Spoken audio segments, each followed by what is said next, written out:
Yo, this is Rampantilla already.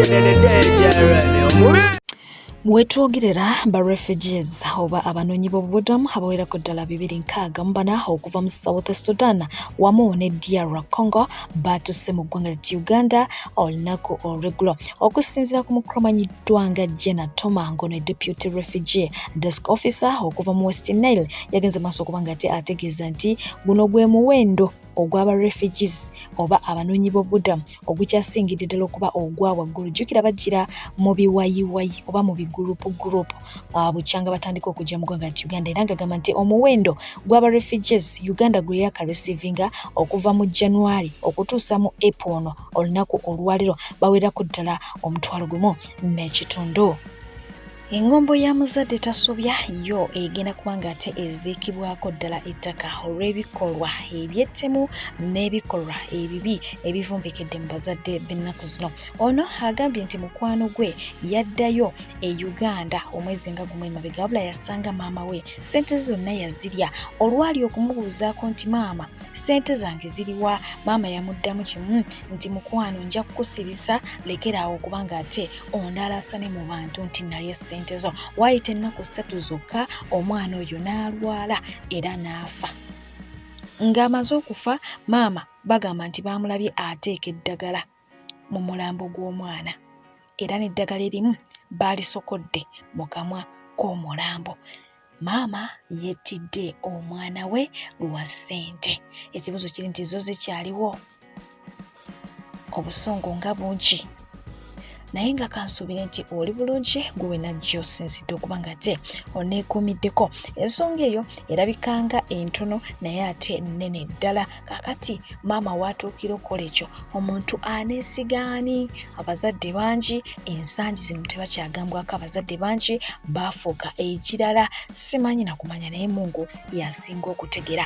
Ate nga ye omukulu amanyiddwa nga Mawanda yesoma nyono ye yeewaayo ku nsonga y'abakadaama agamba nti ajja kuyimirira wamu nabo mu mbeera yonna naddala abali mu ggwanga erya Saudi Arabia. Oluvannyuma lw'akatambi ke nakutuusizzaako olunaku olw'eggulo ak'omukyala Maama Kiyumba agambibwa okuba nti yatta mukyala munene amujjambula mu bwensi eno omubiri n'agusuula mu ddungu oluvannyuma lw'okumuteebereza nti yali ayagala omwami we. Omukulu ono Mawanda avuddeyo n'agenda maaso okuba nga ate alaajanira bannayuganda abali mu ggwanga erya Saudi Arabia nti ebikolwa bifaanako ebityo bijja kubaleetera okugobwa e Saudi Arabia. Buli abadde ajjayo akawogo mukwano ojja kufiirwa. Muli bisiru mbuuza, muli bisiru kyemugezaako okutandika okukola mukimanyi mmwe. Saudi Arabia mugitegeera mmwe. Mumanyi famiri ze ziri e Uganda ng'obudde buno zisavayivinga ku baana be basindika mu ggwanga lya Saudi Arabia. Ebyo byekimaga bye mugezaako okutandika mubimanyi. Mumanyi ekyatuuka ku Nigeria ku fujjo lye baali bakola mu Dubai. Obudde buno United Arab Emirates tekyawa visa ba Nigeria lwa fujjo. Batandika kwetatta, batandika kukola bya kisirusiru. Kati mwe bannayuganda mwe batandise okukola fujjo mu ggwanga lya Saudi Arabia. Mwe bamama biyumba abasirusiru mulowooza Saudi Arabia yammwe. Ebyo bikolwa ebyammwe eby'ekisirusiru bye mukola mbu mulwanira basajja. Mumanyi ekyo kye mukola kiyinza okuleetera bannayuganda bonna bali mu ggwanga lya Saudi Arabia. Mwe basirusiru mwe abatandise okukola efujjo mu ggwanga lya Saudi Arabia. Tetugenda kubattira ku liiso kubanga ebyo ebikola bye muli mukola biyinza okuleetera bannaalumanya ne basaalumanya okukifiiringa. Mwettiira mu Saudi Arabia. Mumanyi omulangiro ono decision zaakola. Mumanyi ono omulangira alindiridde okulya engoma. Mumanyi obukambwe bwaliko. Mwetta mukole ebyekisirusiru mwabanywa enjaga mwabakola ki. Okutoloka tekubadde kubi nimwe abaagala okufuula okubi. Okutoloka kuno kubadde kutaasa abaana nga babatulugunya ne batoloka. Ne bajjeno ne batandika obulamu nimwe abatandise okukola ebyekisiru. Mwe bali mu Saudi Arabia nga mukola effujjo mweddeko kubanga bye mwagala okutandika okukola bigenda kuleetera bannayuganda bangi okukaaba. Bajja kutandika Uganda giteekako natti bagani bannayuganda okuddamu okuyingira Saudi Arabia. Olwammwe abantu aboolubatu abali mu kwekola ebyekisirusiru. Mwe abali mu Saudi Arabia mweddeko abatandise okukola ebikolwa ebyekisirusiru mmwe. Atenga yo mukyala amanyiddwa nga Diana Nabatanzi ng'aweereza ku BBS Telefina mu programu ye bw'atyo ageze maaso okuba ng'ate atabukiramuko ku babaka ba palamenti abakisussa ekyokusibanga emmotoka jamu n'afuuka jamu okumala ssaawa emu bbiri nga munnange bali awo balindiridde n'ageze maaso okuba ng'ate abategeeza nti bandibadde babalabulangako nga bakyali eyo gye bali nga bategeeza nti oluguudo luno ku ssaawa bwe ziti tujja kukola ki tujja kulusiba temujja mulindeeko tumale okukola ki okulukozesa so mu mbeera efaananako bwetyo abantu bangi bazze beemulugunya naye wulira ku ddoboozi lye ate tweyongereyo. Nina akantu akansumbuwa ennaku zino eno enguudo zino eno mbuuza bubuuza temukitwala bubi bane temukitwala mbuuza bubuuza bano ab'obugombe tebasobola tubbirangako nti bannaye leero omukulu ayitawo buli omu n'asigalako ewuwe okusinga otusiba mu jjaamu 2 hours ng'oli mu jjaamu traffic nakola 2 hours nga muli mu traffic naye mutubbirango ne mutugamba leero munnaye buli omu asigala ewuwe ne babasiba ku makya eyitawo leero egenze mu nnyonyo ne babasiba mu ntuntu awo mbwe eyiseewo leero ate egenze ku lw'emityana ate ne babasiba olw'eggulaawo mbwe ate leero bazisibye leero zigenda gindi ate ne babakako okwenyigiriza esayidi bo bayitewo leni bo tebaziraba nti leni tezitumala already abantu 10 tezitumala kakati ate mbuuziza bubuuza just a concerned citizen I'm just saying. Mulaini yennyini eyo y'omubaka akiikira municipality Honorable Semujjunganda bw'ati avuddeyo n'asaba akulira ekitongole ky'amakomera Dr. Johnson Byabashaija asulenga mugamu ku makomera okuli eryaluzira kigo oba kitalya kino nno kisobola okuba nga tekiyamba kukendeza akalippagano k'ebidduka akasusse era nga kano kaleetebwa omukulu no ng'agezaako okuba nga ate ava gy'asula agende mu makomera ago oba kitegeera ng'agamba nti ekyo kijja kuyambako alondewo limu Ero wanaaba wakubeera luzira nga gy'ajja okulawunira gy'aba asula okitegeera bw'aba ebyokubeera ewuwe abiveeko akalippagano k'ebidduka akasusse. Ate nga ye omuyizi ow'essiniya ey'okusatu oyo mu katishaati akeeru ye yali yaggulawo omutimbagano gwa TikTok n'akozesa amannya g'omugagga amanyiddwa nga Hamis Kigundu n'agenda mu maaso okuba nga ate afererako abantu yali yakwatibwa n'abamu ku bantu abamuli emabega wabula ng'ono yayimbuddwa olunaku olw'eggulo era bw'atyo n'asabibwa asasule engassi ya $10,000 era n'alabulwa obutaddamu kikolwa kifaananako bwe kityo. Bangi muli eyo muli mu zi fake accounts mwefudde bannannyini mulina zi following empitirivu naye nga muli mu mannya g'abaki g'abasereebu ogenda mu maaso okubanga ate mufereramu mukoleramu obufere mpolampola abamu si mwenna so mu mbeera efaananako bwetyo mulabye ekituuse ku oyo.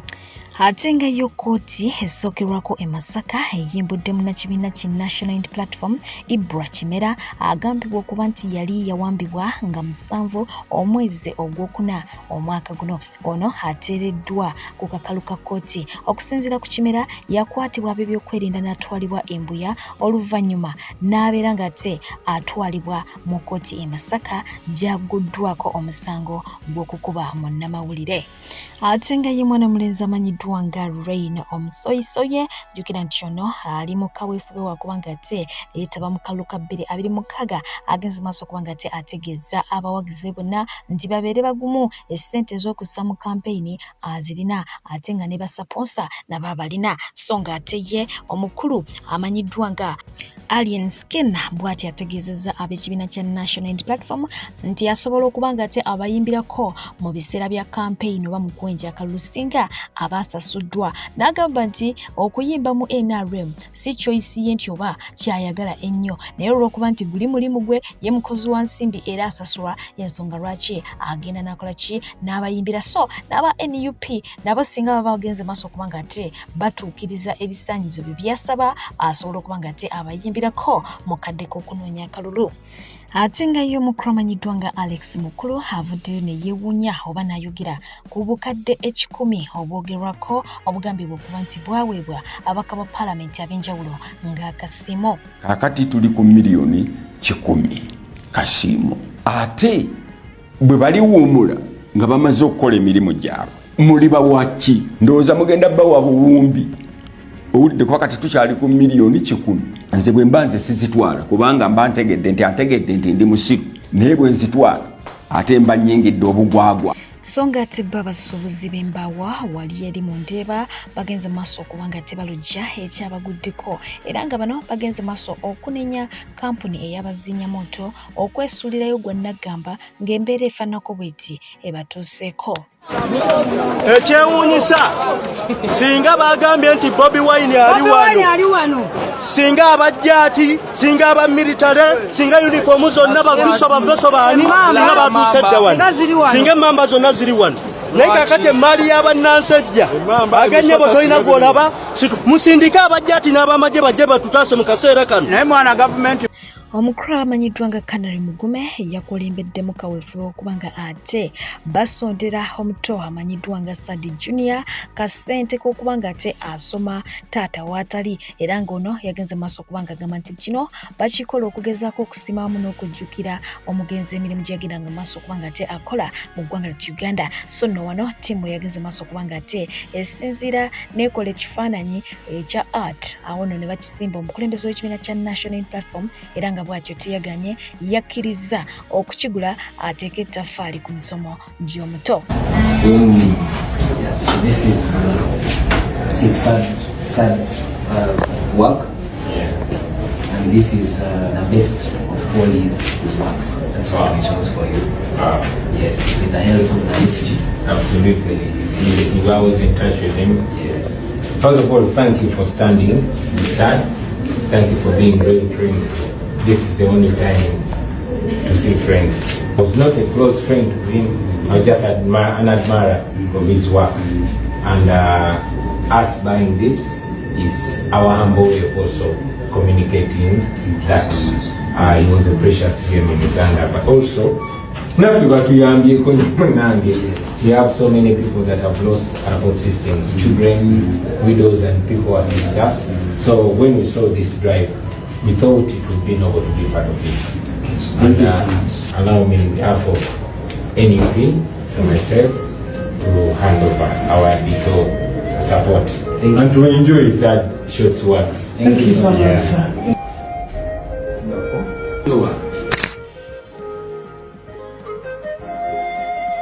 Some artists say at his funeral he wants the majority of the people to be smiling. That's the only way he's going to prove that one is living on, but also his life was reason for smiling.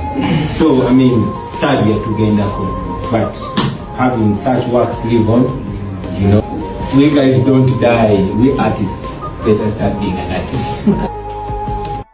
So nga ate mu kwogerako n'ababaka ba Paalamenti okuva mu kibiina kye wamu ne ba Foot Soldiers yagenze maaso okuba nga ate abategeeza nti singa obwannakyemalira tebukyaliwo mu ggwanga bandibadde bali ku level ndala nnyo ey'obuweereza eri abantu b'eggwanga lya Uganda. Wano siri mu kweraganamu singa tuli ku level ndala, singa obwannakyemalira buvaawo, singa tetukyapulaninga nti tubaddewo tutya nga tebatukuba miggo.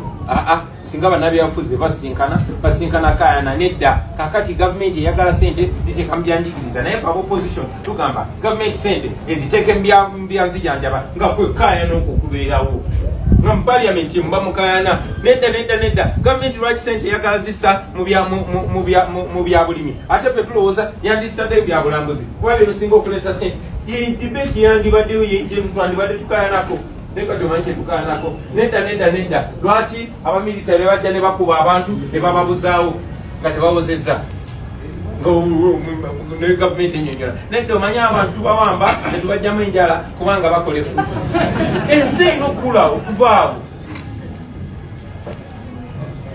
okitegeera tujje tugambe nti kakati ewaffe Gomba tulina obuzibu akasozi k'ensambwe baagala kasenda bakole ekintu akijja ku affectinga obutonde bw'ensi n'ebirala ebifaanana bwe bityo naye tuli mabega nnyo omwaka tuli mu 2025 naye amazima amatuufu ab'e Gomba tuli mu 1900.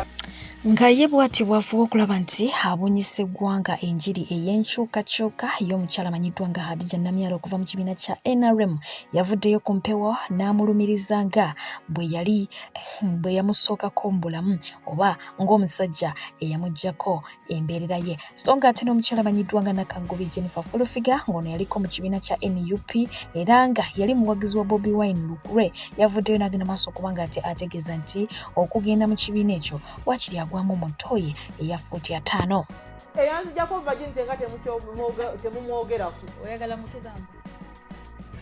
Kyagulanyi eyanzijjako virginity nga temumwogerako. Mwogerako mmwe byomumanyi kubanga era we mwakoma okutegeera. Gwe bagambya neegaana. Twabeeranga wali eri ekamota nga ku Mariandi naye owa Antoine. Tebajjanga baba bayaye bakyagulanyi biki. Kati by'oyogera olowooza njogera byakuddisa mwanyi mugenda kuvaayo mu nvume ye njagala lumbuye oba oyogera omutuufu eyanzija ku virginity tokwata butambi buno bukookere bwe mwateekawo bweyogera ebituufu Kyagulanyi ye yajjako Namyalo virginity ogenda mu nupu ngwa mutoyi njesuulamu nga ndaba tebantwalayo butwazi nze okugenda mu nupu nyo obutwa ngwa mutoyi kabuyonjo ya mifaiti futi amakuyaga okusinga okubeera ekiwempemempeme sisobola kusaalira ku nsi ne mu ggulu nswale kangwe mutoyi ndeka bwakya weewe tomufuga kutuka kwekyo adoli bosi ngende munopogoleyo tinaawe waliyo omuntu ategeera nawe ugatta n'ebinyomo bibye bikulekule vaako man toyina baana naawe twala mu nuupu bapavi nti baliwo olina naavuga ennyonyi batwale mu nuupu ani gwe ofuula ekiwemmeneko ekimpemempeme ekikulekule sigenda mu fangoni mazima nembeera ne yafakina ndeka naawe musajja nfuke ngende mu nuupu nkoleki sisobola kusiwala kwenkana kufuga kwekyo kuswaza mbere ekimpemempeme ku nsi ne mu ggulu mbere kiwuka kanfe ng'omutoyi yafuutyaga yanagoka kinanda mwezi kugenda mu nuupu ngwa mutoyi ndeka damu nsongemu nkubalule okugenda mu nuupu ngwa mutoyi.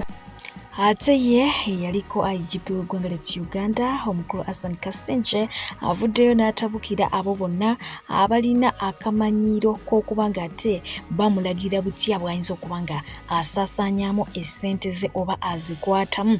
Ono n'agenda maaso okuba ng'ategeeza nti bwe bw'oba olaba nga yali zibba genda maaso okuba ng'ate omukuba mu mbuga z'amateeka. Weewaawo ngenda kuba ng'ate nkutuusaako omwami avuddeyo n'abaako byalabula oba okulabula kwatuusa eri abantu ng'agamba nti waliwo enkola egenda okuba ng'ate mbu ekozesebwa okuwamba abo bonna abawagira enkyukakyuka. Akatale keka ye omukulu amanyiddwa nga SB4 ne mukyala we amanyiddwa nga Antaira bwe bati bagenze maaso okuba nga ate batulimu kumiku ati munange omugambo gwagenda maaso okuba nga ate gutomokebwa kumiku tumigetta bantu nga ababiri bano bwekya endingira intiaza era nga abagala kapeno bagenda maaso okuba nga ate bawulira nga basanyaladde abamu ne babagamba te mukikola bambi muddeewo oba kiwulira abayogera ebingi nti omukyala disrespecting omwami abagamba nti ate omwami mwenzi nnyo ayagala ne mama Fiina kwegamba alot was said naye nga bano bagenze maaso okuba nga te batulagirako obwerere oluvannyuma lwanga beetaba mu ka challenge aka trending ku mukutu ogwa TikTok ak'okubba essimu oba okitegedde ne batulaga nti bakyali bati awo bakugambira nti awali abaagala ntokola ki tosaayo kikyo oba okiwulidde naye nga okusinziira ebintu nga ebyali bitambula it's either bali mu stand oba nga munange byaliwo byaddala naye nga bw'okimanyi nti sometimes people batuula ku mmeeza ate ne baddamu ensonga ne bakola ki ne bazitaanya buto oba oliawo yembeera yegenda maaso naye nga kirungi okulaba nti abazadde bali wamu okukuza abaana baabwe. Peace abaana balabirire bulungi kansubire nti no kato teweerabiramu waddagala babiri akola Salongo panna Salongo Nalongo kola chino Salongo ate guno omulimu wagutandika ddi banneeyiya abaana bali batya baleseye waka abaana bali bulungi bande nkasunya ate nga nze nakagula ane Salongo kati okola chino gukola kikuno omulimu wagutandika nzije kuyiya abaana nagambe tebalina buugi ndi mukuyiya ndabaleetera amata kati kola bwoti de waka wano wabi kitegedde wano wabiye de waka ende mukuyo kitegera nawe sala ngenda kudda nzija omugago obadde olese sala salongo yabi kana go wange abadde otidde wetekateka biki security alert tambuza video etuke ku buli muntu yenna abacutex bamaze ddo bateekamu ssente bamaze ddo bateekamu obukodyo bagenda kweyongera mu bungi eyajja okubba okuta n'okuzikiriza yatadde dda ssente mu bacutex yatadde dda ssente mu bana abakwata buno obubbo abatunda obunyama yatadde dda ssente abakwata obubbo bw'obunyeebwa n'abatunda obunyama eyo gye munywera omwenge mugenda tandika okubolooga kati kuzikiriza oluvannyuma lw'okuwaaba abaka obukadde 100 kati yatadde mu bacutex mugenda balaba bagenda kweyongera tambuza video giteke mu WhatsApp groups endala abantu bamanye ekyo kigenda maaso mu ggwanga Uganda bali mu kusaanyaawo baleeta obuleku abaana baffe babwezizike balwale ebimbe n'abaana zirwale balwale bikansa ate nga tebalina ddagala malwaliro tebalina malwaliro ga kansa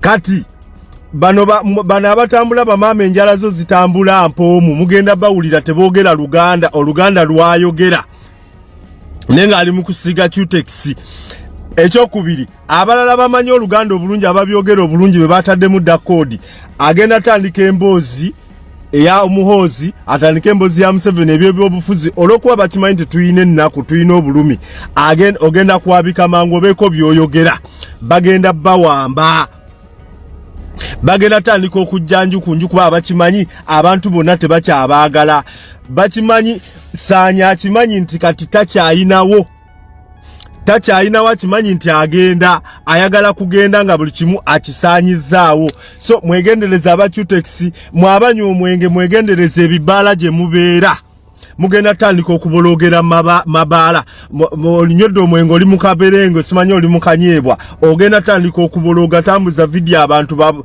mubabuuse gwabuuse omulala abacutex bagenda kweyongera n'ab'obunyeebwa beeyongere n'ab'obunyama beeyongere kati kusaanyaawo weegendereze waawolidde akanyama weegendereze ani akuwadde akanyeebwa weegendereze abasajja ba Cutex tambuza video nkwegayiridde bulira abantu babuuse aba Cutex ab'obunyama ab'obubbo bw'obunyeebwa abatambula obunyeebwa mamaama enjala zo ziwooma nsiige agenda kuleeta ekiboozi nga byayogera byennyinnyini bikwata binyigiriza muntu wa wansi ofubutukemu ekigambo bagenda kubawamba bagenda bawambira abaana teweesembereza wa Cutex teweesembereza wa kanyeebwa teweesembereza ba muchomo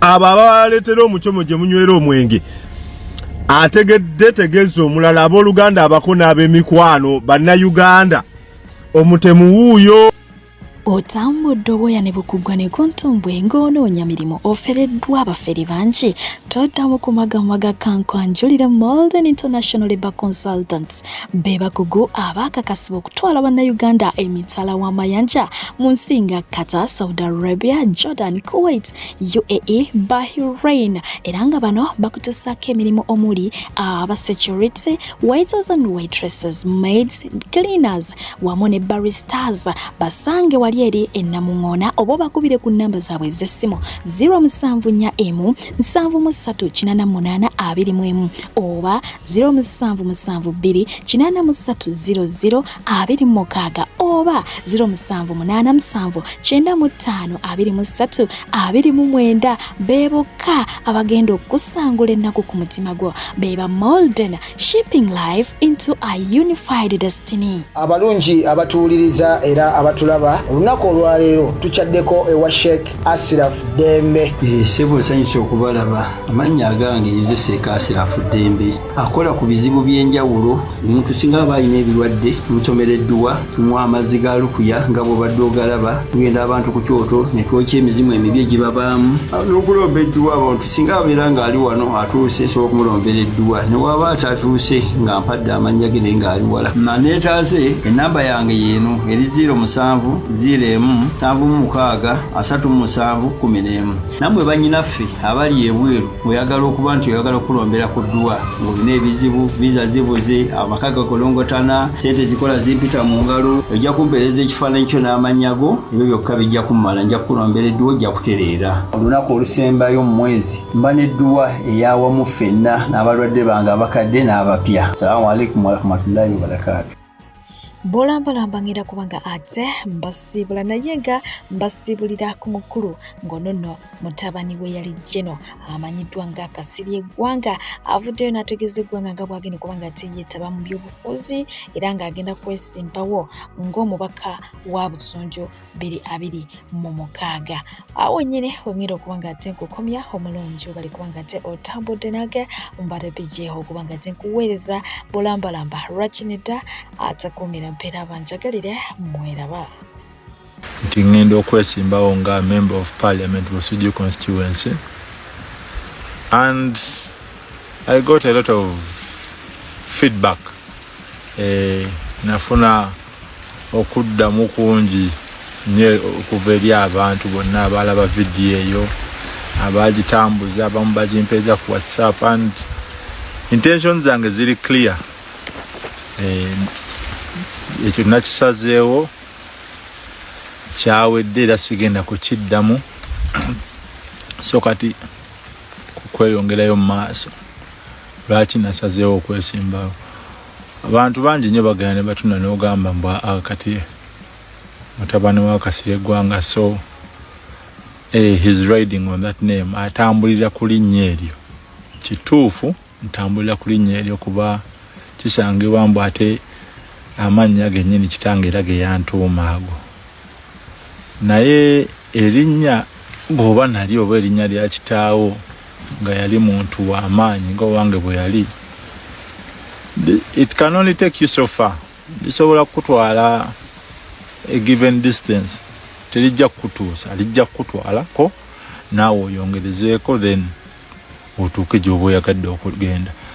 Kikyentegeeza mu ekyo ngenda kubawa example.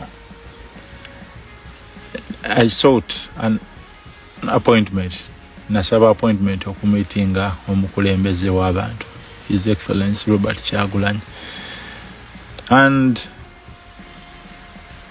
erinnya lyanyingiza mu mulyango. Oba okitegeera tilyanteeka ku appointment list era nembeera mbu nsobola omulaba lwa linnya. Kati awo likomaati nti bwe nnyingira mu mulyango ogwo ne ngenda okwogera naye, ebinvaamu nze ng'omuntu ate bye binkiipinga mu ruumu omwo, bye binkuumira mu ruumu omwo, ebiba bikoze eki ebirowoozo byange, okutegeera kwange, otegeera ne pulaani yange. So erinnya liyambako era ndyenyumirizaamu nnyo. Kitange yali muntu bwati, naye kati nina okutambula olugendo waatali.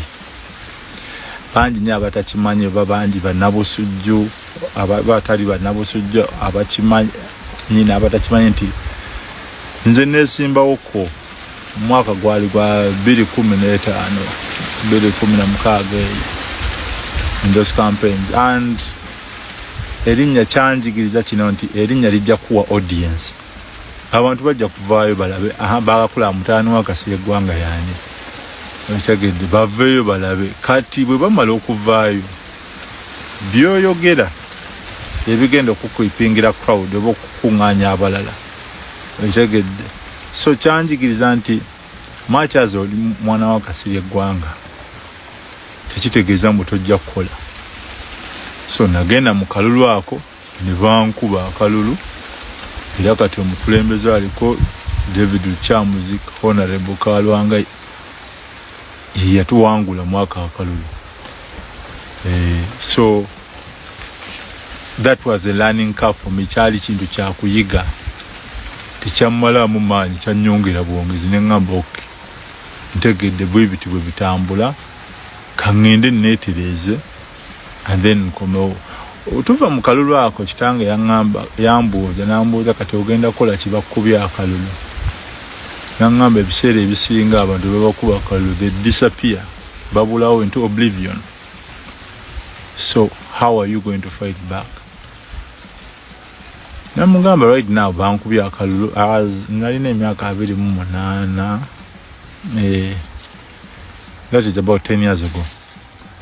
Now bankubya akalulu, but I'm going to think of a way forward. Right now ncheteekateeka. Nangamba kale nze I'm watching you. So ebyaddiringa naawo twayawukana nenva mu nsi nengenda nempakasa ebweru. Unfortunately, waka 2021 saaliwo and yafa in and around that time nga bagenda mu elections ezo. But bwe nkomyewo nenzira ku ground generally nenzijukira discussions twahavinganga naye nti how do you inspire people. Abantu olina obbalaga nti olina ekyenjawulo kyoleese, olina kyogenda okukola, olina kyogenda obbayigiriza.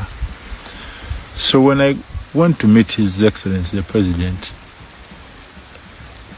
I went with an mindset egamba nti kikyenyongerako ku the National Unity Platform, kikyenyongerako nze mutabani wa Kasirye Eggwanga, so what?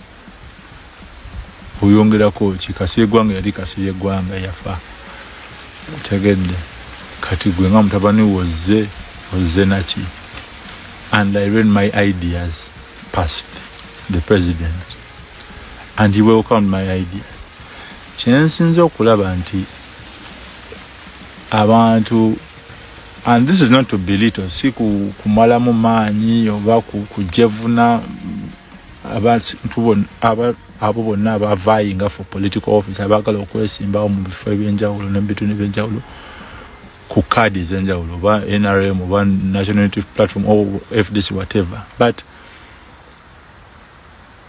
natuuka Kavule and nasanga abantu nga bw'obatunulira bw'oti okiraba bulabe mbu abasinga all they are looking for is political mileage. Banoonya batuuse batya mu bukulembeze naye nga bw'omubuuza okay bw'obutuuka mu what is your manifesto, what is your plan, nga tebalina. All they are singing is government tekoze kino, government tekoze kiri, bayimba kino, bayimba kiri. Okay, byetakoze, what is the alternative gwe? What is your alternative? And that is why I'm joining NUP. Nti I think for the past 5 years muzirabye mbu they've learned to come up with alternatives. Basobodde okujja nga balaga nti kino tusobola okukola kino, kino tusobola okukola kino. So why am I joining NUP? Nti for the next 5 years I want us to start working on the alternatives, not to just mention them but to start working on them. Ne resources entono zerina na manpower entono jeina njagala tutandika okuba nti tukola ku alternatives nti amaaso g'omuddugavu gali twagala kitulabako mutegeera ebigambo tebimala. So that is what I want to bring to the table. Tinjagala kujja bagambe okay nze ndi Busujju, ndi member National Unity Platform, member of Parliament or not, this is what I have to offer. Kyekyo focusing on, this is what I have to offer. And then ebikolwa byange abantu banasinziira ku ebyo okulaba mbu nno nze muntu omutuufu tutwala ekitundu kyaffe mu maaso. Another video loading. Keep watching. Thank you.